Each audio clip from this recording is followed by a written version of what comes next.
Hi everyone, today is March 2nd, 2021 and I read Exodus chapter 2. Today, instead of giving a summary and then going back and reading stuff, I'm going to be giving a summary but stopping along the way because I have 3 particular verses that I would like to share my thoughts on.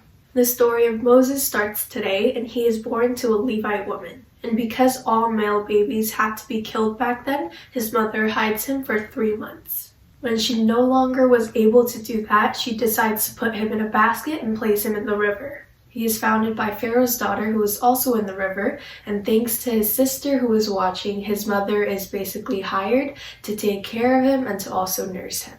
Now here comes the first verse that I want to share with you guys. It's verse 10. It says, "When the child grew older, she brought him to Pharaoh's daughter, and he became her son. She named him Moses." Now I stopped here because I was wondering if I was in the perspective of Moses' mother and I was raising him up and now I had to give him away to Pharaoh's daughter, I would have first been really sad, and second kind of jealous that she was able to raise a son and that I wasn't, and third I would kind of have mixed emotions because my son is now in another woman's arms. So I was just really curious of how she was feeling. And I also wondered how I can be grateful if I was in her shoes, and I guess the fact that I was even able to nurse and take care of my child for a little bit, that could be something I could be thankful for. Continuing on, I would like to stop once more because the second verse that I wanted to share with you guys is followed right after the one that I just read. It is verses 11 to 12. It says,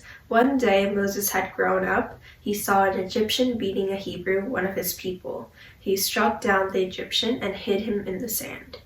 Now I kind of understand where Moses is coming from because he just found out that his own people are being beaten, and that kind of frustration can be overwhelming. But this verse taught me that there is a right or wrong when it comes to helping too.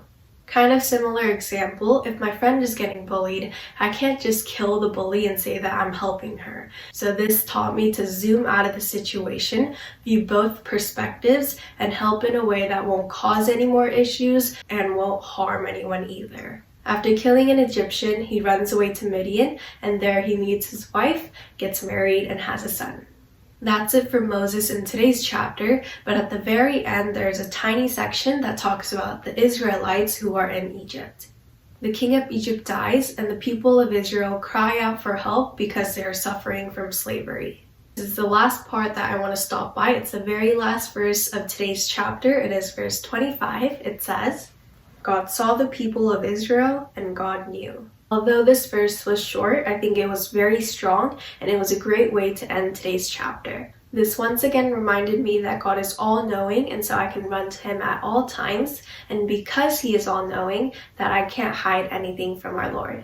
Well, that's it for today's journey. Thank you so much for joining. You can check out yesterday's video up there, and I'll see you guys again tomorrow with Exodus chapter 3.